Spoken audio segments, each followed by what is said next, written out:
Chilling tales for dark nights.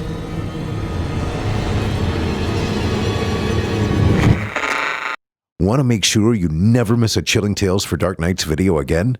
Be sure to subscribe and hit that bell to turn on notifications.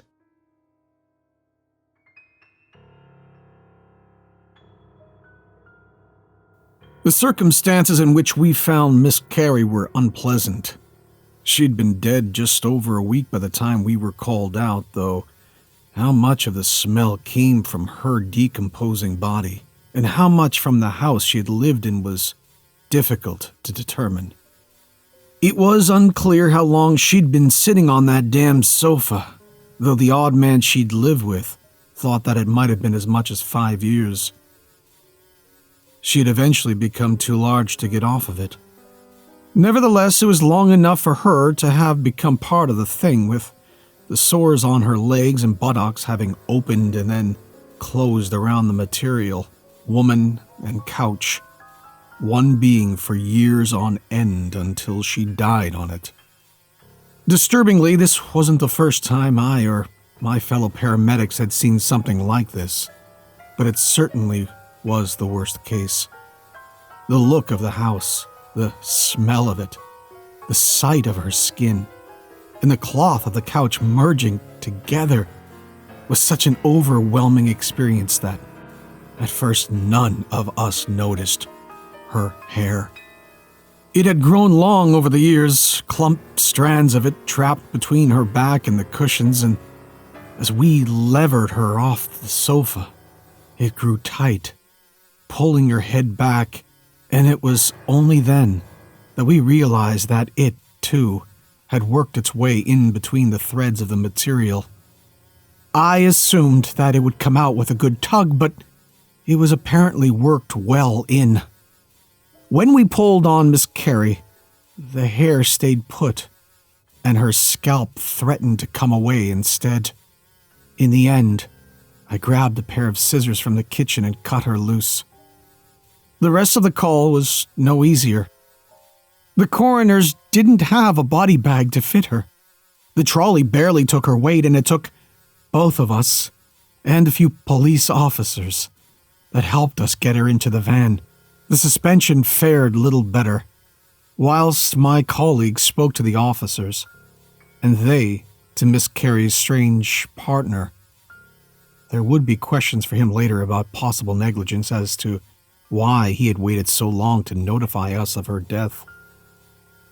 I wandered back into the living room to take another look at that grotesque sofa. There was now a large patch of missing material, where she had been sitting, exposing the stinking, discolored padding underneath. I shook my head, feeling a little disgusted, but more sad than anything else. Another tragic case. And then something caught my eye. I thought I saw something move within the cushion. I took a step closer and peered down. What was it? An insect? But all I could see was a tendril of hair lying across the padding. I hesitated, my eyes narrowing as I focused on the hair. Maybe it was a trick of the light, but it looked like it was moving, being pulled down into the cushion. A sudden hand on my arm made me cry out with alarm. I turned and was surprised to see Miss Kerry's partner staring at me with wild eyes. "You can't take it!"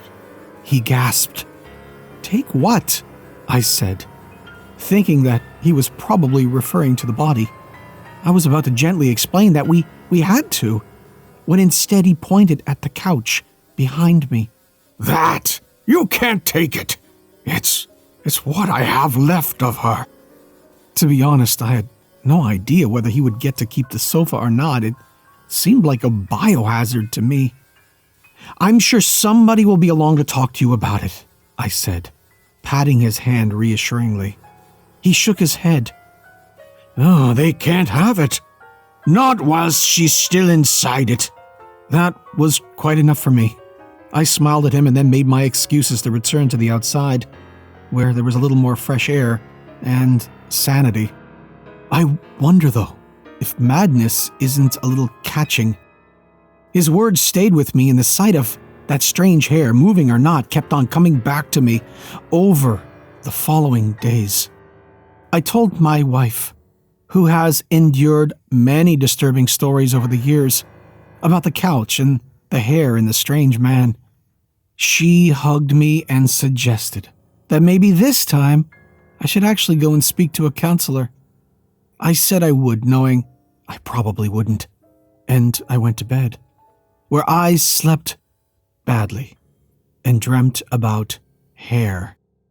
Over the following week, I tried to put it out of my mind and get on with my job, but through every call out, from simple accidents to serious injuries, I kept finding my attention drawn back to Miss Carrie's couch, which was how I found myself standing outside of her house, telling myself that I was just being a good Samaritan. I was there to check on her partner. I was certainly not craving another look at that goddamn sofa. I knocked on the door and I waited. No response. I knocked again. Still nothing. A little concerned, but mostly impatient. I tried the door and found it unlocked. I probably didn't hesitate for as long as I should have before I went in. I called out, "Sir?" as I walked through the hallway. I could hear no sounds, and he wasn't to be seen in the kitchen ahead of me. If he's here, I thought, he'll probably be in the lounge. So I went straight in. The room looked exactly as I'd left it. It even smelled the same.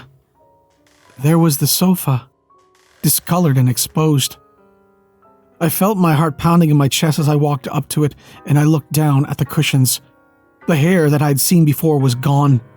I peered closer, though I don't know what I expected to see.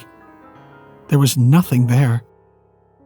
And then I looked up at the part of the couch she would have rested on, where her back would have been pressed, her hair trapped between, and saw a pulse. It was a gentle movement, small enough to go unseen by someone not looking for it. As if in a daze, I reached out and poked it. Something like a shudder passed over the cushion. The scissors I had used to cut Miss Kerry free were sitting on the coffee table. I picked them up and, with a mouth as dry as a bone, cut into the cushion. I snipped a line across, and then with my bare hands, I took hold of the material and ripped it open. The hair inside seemed to shrink away from the sudden light, but there was so much of it that it had nowhere to go. It was twisted into the threads of the cloth and buried deep into the padding, thickly matted. I could hear it. I could hear it as it moved against itself, against the material. I stared at it for a moment and then started making cuts in the other cushions, tearing at them to see inside. The hair was everywhere. But this was impossible. Even over that length of time, surely she couldn't have grown and lost so much hair. And how could it have worked its way so deeply inside the couch? My brain seemed to be trying to ignore the fact that it was moving.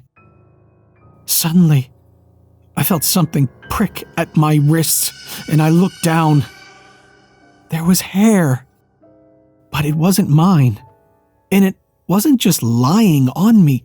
The end was against my skin, and I could see it twisting and moving as it tried to push its way inside, a small dot of blood appearing where it pressed against me. I cried out and I pulled it away. Part of the filament snapped off, but there was still a fragment left, wriggling desperately. Without hesitation, I snatched up the scissors again and sliced into myself, cutting away a layer of skin from the hair with it. My horror and fear easily overriding the pain. I flung them away from me and I stared at the couch in terror. And that was when, no longer blinded by my curiosity and compulsion, I saw a foot poking out from behind the sofa. My breath caught in my throat and I swallowed hard. Then I moved carefully forward, not getting too close, and I peered behind that wretched piece of furniture. To this day, I don't know the man's name, but there was the late Miss Kerry's partner lying on the ground behind the couch, pressed against the back of it. Hair covered him nearly completely, wrapping around his body, growing into his skin. His eyes were open, hair boring into them even as he stared at me with terrified desperation. I took a step closer, but as if sensing that I'd found him, the hair tightened around his body, penetrating deeper into him, pulling him even closer against the sofa. I knew that it was too late for him, that there was nothing I could do to help at this point, even if I was brave enough to try. But I had to do something.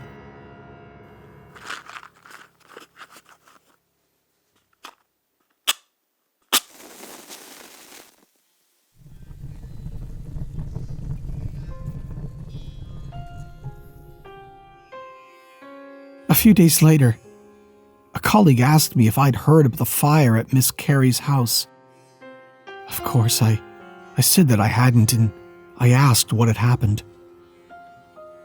No one was sure, he said. A real tragedy, as her partner had been found in the remains, burnt beyond recognition. Nothing much was left, but no surprise there. The place had been a fire hazard for years, and the flames had spread quickly, consumed everything. I asked about the couch. He chuckled. Totally gone, he confirmed. And good riddance, eh?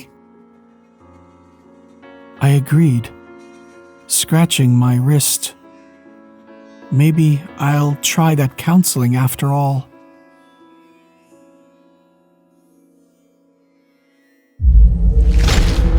Chilling tales for dark nights.